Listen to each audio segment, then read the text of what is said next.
આજરોજ તારીખ 27 જુલાઈ 2024 રોજ નગર પ્રાથમિક શિક્ષણ સમિતિ જામનગર સંચાલિત શાળા નંબર 1 લાલવાડીમાં એક તંદુરસ્ત જીવનશૈલી તેનું સેમિનાર યોજવામાં આવ્યું હતું, જેમાં આઈએપી દ્વારા SSSનો જે કાર્યક્રમ છે એના વિશે ડૉક્ટર ઇરવિસા અને તેમની સાથે કોઓર્ડિનેટર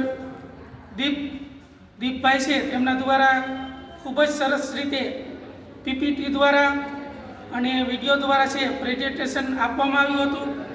અને એ દ્વારા અમે બાળકોને છે કઈ રીતના તંદુરસ્ત જીવનશૈલી જીવવી તેના વિશે અમે બાળકોને સમજાવી શકીએ તેના માટેનો એક કાર્યક્રમ હતો. અને અમારા બાળકો માટે આ કાર્યક્રમ છે એ ખૂબ જ ઉપયોગી થશે. અને અમે આ કાર્યક્રમ છે એ બાળકોને પણ અમે છે બાળકોમાં પણ એની બેચ છે અમે યોજીશું. અને આ ખૂબ જ સરસ કાર્યક્રમ હતો, જેની અંદર 50 જેટલા શિક્ષકોએ છે હાજરી આપી હતી. અને ખૂબ સરસ રીતે કાર્યક્રમ છે સંપન્ન થયું છે. અને ખૂબ સારી રીતે અમને છે એ માર્ગદર્શન આપવામાં આવ્યું છે. એના માટે હું શાળા નંબર 1 વતી આઈએપીનો ખૂબ ખૂબ આભાર માનું છું. બાળકોની અંદર અત્યારે જે નાની ઉંમરમાં જે રોગો થાય છે, આ રોગોથી કઈ રીતના બચી શકાય, ખાસ તો એના માટેનો કાર્યક્રમ હતો.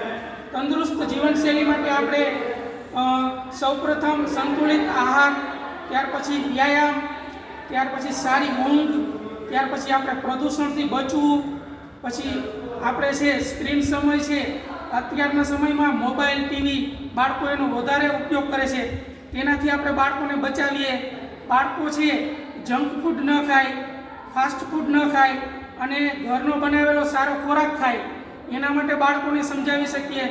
બાળકો છે એ વધુમાં વધુ સારી રીતે છે પોતાનું જીવન તંદુરસ્ત રાખી શકે એના માટે આપણે જેટલું પણ જે રીતે સમજાવી શકીએ એ અમે સમજાવવાનો પ્રયત્ન કરીશું. અને આ બાળકો માટે ખૂબ જ સરસ કાર્યક્રમ છે, ખૂબ જ અત્યારના સમયમાં આની જરૂરિયાત છે આ કાર્યક્રમની. તો ફરી પાછો હું ખૂબ ખૂબ આભાર માનું છું કે આવો કાર્યક્રમ છે યોજવામાં આવ્યો. અમને ખૂબ જ મજા આવી, આનંદ થયો. અને આ કાર્યક્રમ છે એ બાળકો માટે છે, એટલે ખૂબ જ સરસ કાર્યક્રમ છે. આનાથી બાળકોને ખૂબ જ ફાયદો થશે. જે નાની ઉંમરમાં જે રોગો થાય છે તે રોગોથી બાળકો બચી શકશે અને એક તંદુરસ્ત જીવન જીવી શકશે. જય હિન્દ, જય ભારત, અસ્તુ.